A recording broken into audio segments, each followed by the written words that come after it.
Oke sobat muda, jumpa lagi dengan channel kesayangan kalian ya, tentunya di Ilmuwan Muda.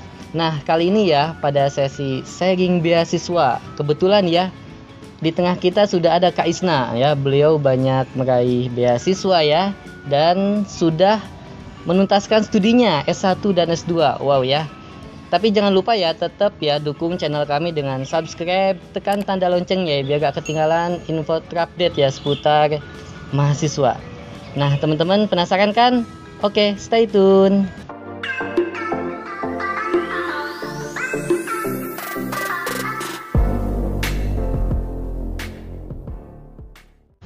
Oke teman-teman ya, kali ini di samping saya sudah ada Kak Isna nih ya, yang kebetulan sekali ya beliau mau berbagi seputar beasiswa yang sudah diraihnya ya, juga tentang studi lanjutnya ya di S2 ya.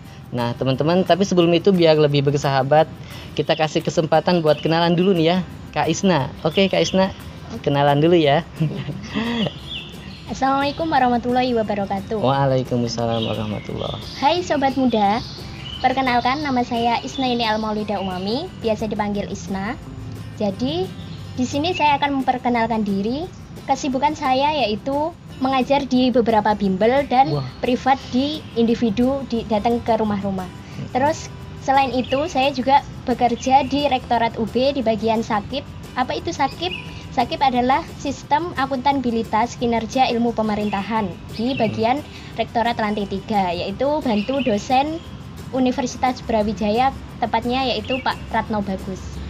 Nah, di mana di Sakip itu saya juga mengelola data-data yang ada di UB yang disetorkan kepada Kemendikbud. Jadi data semua UB terus kemudian disetorkan ke Kemendikbud. Seperti itu. Dan selain itu saya bantu juga menyelesaikan atau membuat laporan penelitian dosen yang ada di luar negeri maupun yang di dalam negeri, meliputi Universitas Brawijaya.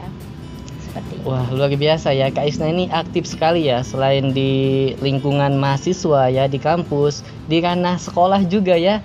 Beliau masih aktif mengedukasi ke siswa-siswa SMP ya Mbak ya, ya SMP, SMA. Di banyak bimbel juga ada privatnya ya. Kok bisa ya? Nah ini mungkin yang perlu diteladani ya ke depannya. Oke Mbak Isna ya, saya kepo nih ya, kan tadi kita topiknya beasiswa ya. Oh iya, nah, beasiswa. Saya pengen tahu nih Mbak Isna dapat beasiswa apa aja mulai S1 ya sampai S2 ini. Boleh diceritain lah ya. Oh iya.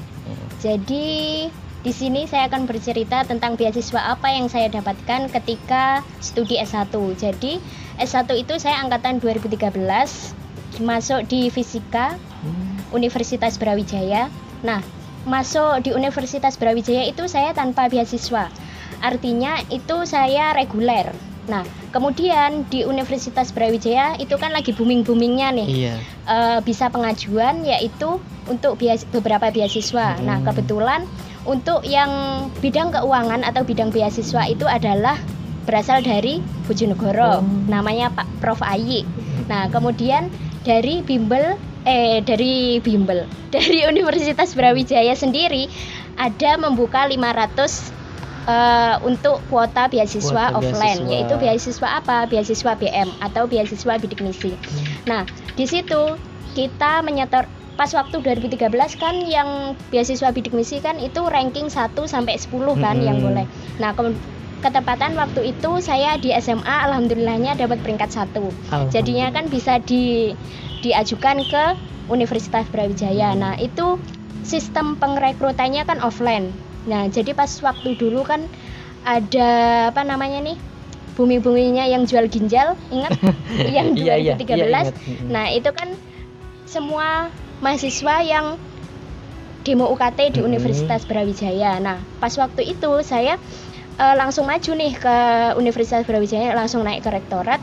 Nah, kemudian ternyata dari pihak rektorat itu membuka beasiswa tersebut. Jadinya kita selain maksud hati itu mau penurunan UKT, yang waktu itu saya masuk golongan 3 sama orang tua saya ke Rektorat Brawijaya, kemudian di ACC menunggu beberapa hari dapat beasiswa tersebut, yaitu beasiswa bidik misi.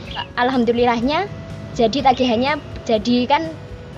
ditunda dulu ya. Ditunda, terus kemudian pas saya balik pulang lagi hari berikutnya sudah di ACC seperti itu. Jadi misalkan awalnya dari SMA-nya itu, kalau SMA kan biasanya kalau sudah start bidik misi saingannya lebih banyak nih.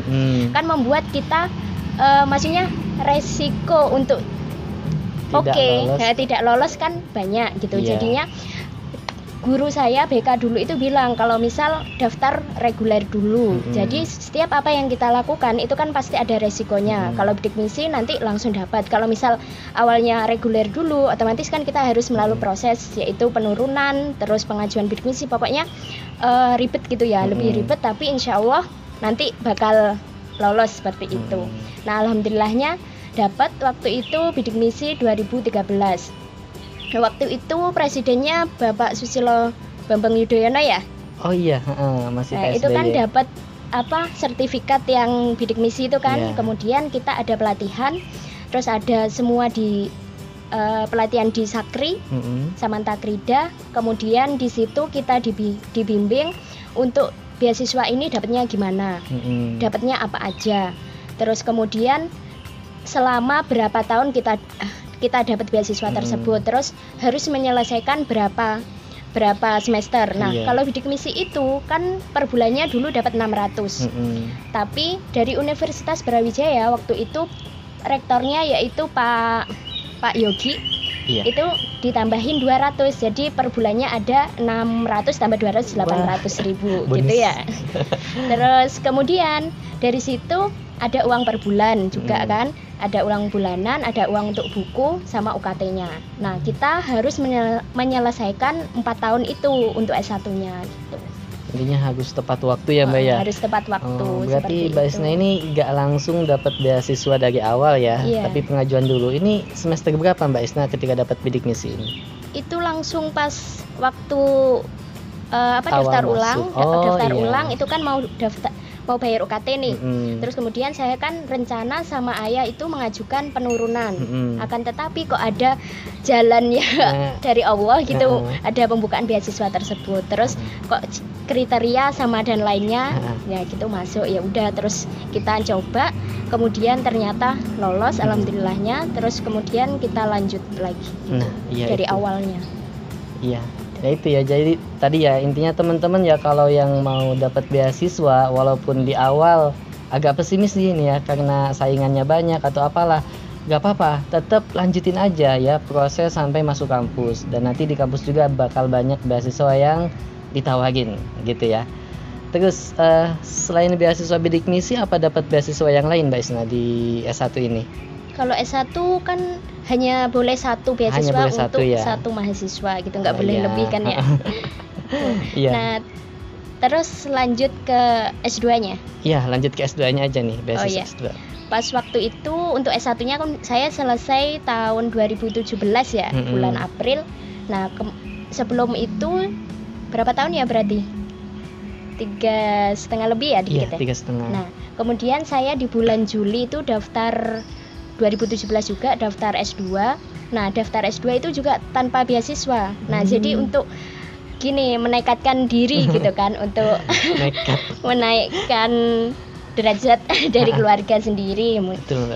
Dan semangat dari orang tua. Nah, di situ saya bulan Juli daftar S2 ilmu fisika. Nah, ini semuanya ketepatan kan belum ada beasiswa yang dibuka tuh. Agustus itu masuk, kemudian September itu ada pembukaan beasiswa LPDP. Maksud hati ingin maksudnya mencoba beasiswa bidik misi LPDP tersebut. Soalnya dari beasiswa bidik misi itu kan ada sebenarnya lanjutan untuk beasiswa S2-nya, tapi dia gabungannya sama LPDP. Nah, kemudian tapi di semua lolos kecuali satu, yaitu bahasa Inggris TOEFL. Oh, syarat-syaratnya gitu ya, Mbak Isna ya? Syaratnya kan ada TOEFL tuh. TOEFL ITP-nya jadi masih kurang maksudnya kurang beberapa gitu loh, beberapa poin, akhirnya membuat saya nggak lolos. Tapi untuk S2-nya kan udah tes nih. Udah tes, nah tapi tetap yakin, dalam hati saya itu tetap yakin kalau aku bakal dapat beasiswa lain gitu ya. Terus kemudian bulan September itu kan udah mulai kuliah nih S2-nya fisika. Kemudian ada beasiswa lagi alhamdulillah di akhir tahun itu beasiswa unggulan. Beasiswa unggulan Kemudian saya coba lagi, Mm-mm. ternyata sudah kan itu harus melalui prestasi juga. Iya. Alhamdulillahnya di S1 saya pernah menjuarai ONMIPA, yaitu Olimpiade Nasional Nasional ya. dalam bidang Berprestasi. fisika, juara mewakili UB, Iya. termasuk dari 7 besar itu kan bisa dimasukkan ke prestasi. Mm-mm. Nah itu udah lolos. Nah ada lagi nih yang bahasa Inggrisnya. Jadi Oh. kan emang nggak pintar bahasa Inggris kan ya. Jadi TOEFL-nya itu nggak lolos, semuanya udah lolos kecuali TOEFL. TOEFL, tetap Terus TOEFL. iya, habis itu saya tetap sebenarnya kan apa yang kita inginkan kan belum tentu dikehendaki oleh Allah. Mungkin belum dikehendaki sama Allah. Kemudian saya dari situ kan mengajukan penundaan. Nah, di penundaan alhamdulillah di situ ada dosen yang dulunya dosen saya fisika itu sedang membuka penelitian dosen yang membutuhkan 1 mahasiswa S2 sama 2 mahasiswa S1. Dari situ saya dikasih tahu dari dekan sendiri, soalnya kan saya mengajukan ke rektorat itu nggak ada, terus ke fakultas MIPA. Nah, ketepatan dekannya itu adalah dari fisika.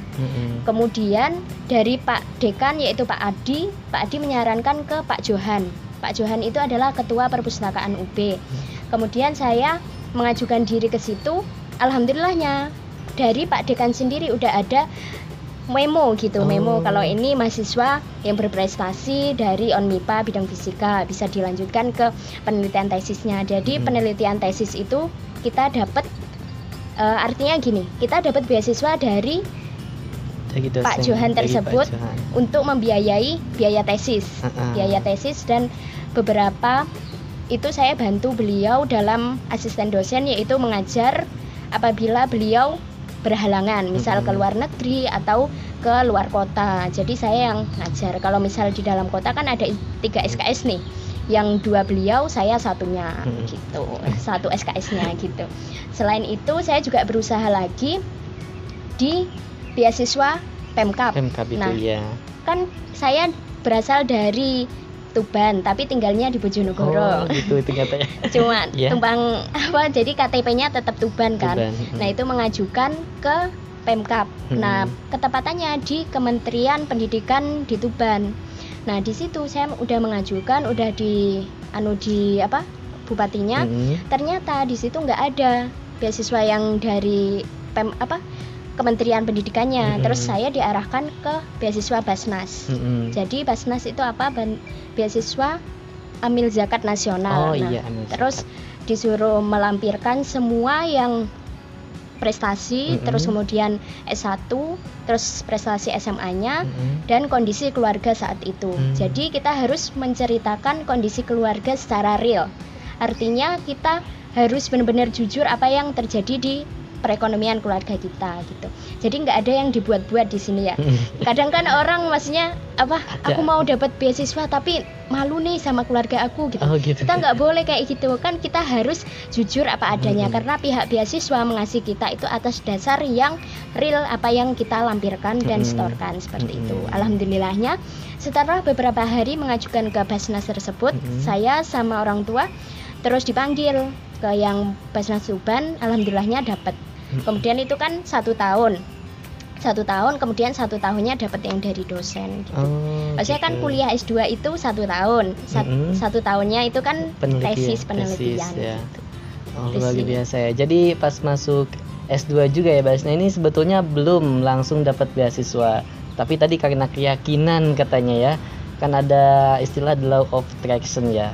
Sesuatu itu tergantung keyakinan kita. Jadi harus yakin kalau mau dapat beasiswa, yakin nih kita pasti dapat beasiswa. Itu ya. Nah, ini selanjutnya ya Mbak Isna, antara beasiswa S1 ya sama beasiswa S2 itu lebih mudah mana nih dapatnya gitu kan ya. Tadi memang ada perjuangannya ya, sepertinya ya sama-sama ekstra ya perjuangannya. Nih menurut Mbak Isna sendiri ya dari pengalamannya, enakan dapat mana nih ya, mudahan dapat S1 atau S2 beasiswanya? Menurut saya sih kalau misal dilihat dari pengalaman yang saya peroleh itu S1 Karena kan S1 itu hanya melalui lingkup UB Universitas Brawijaya, kemudian melampirkan prestasi yang dari SMA. Nah, kalau S2 itu ada beberapa perjuangannya. Kita harus melalui Universitas Brawijaya, terus rektorat dari dekanat, kemudian kita ke Pemkab, ke Kementerian Pendidikan, baru kita ke lembaga Basnas tersebut. Prosedurnya memang panjang ya untuk mendapat beasiswa S2. Luar biasa ya. Ini seputar beasiswa. Mungkin terakhir ya dari Mbak Isna, ada closing statement atau ada yang mau disampaikan nih buat teman-teman ya biar dapat beasiswa gitu. Mungkin ada dari Mbak Isna nih. Saran atau apa gitu. Oh iya. Jadi gini, pesan buat teman-teman sobat muda. Nah, pesan saya jadi gini ya. Ada beberapa mahasiswa atau pelajar SMA yang sudah daftar dari awal beasiswa. Akan tetapi semua itu adalah semua yang kita inginkan belum tentu Allah kehendaki gitu ya. Jadi ketika kita diberi kegagalan atau belum diberi kesuksesan dalam beasiswa tersebut, kita harus tetap semangat gitu. Artinya gini, kita coba untuk mencapai kesuksesan itu kita prosesnya adalah berasal dari bawah. Artinya kita seperti naik tangga nih. Naik tangga kan berasal dari lantai 1, 2, 3 sampai ke lantai 10. Nggak langsung ke lantai 10 seperti itu. Dan jangan pesimis, tetap semangat untuk meraih cita-cita kalian. Jadi intinya kalian untuk mendapatkan sesuatu yang kalian inginkan itu didasari oleh hati yang luas, keikhlasan dalam kegagalan itu. Dan jangan lupa meminta doa, restu orang tua. Itu yang penting.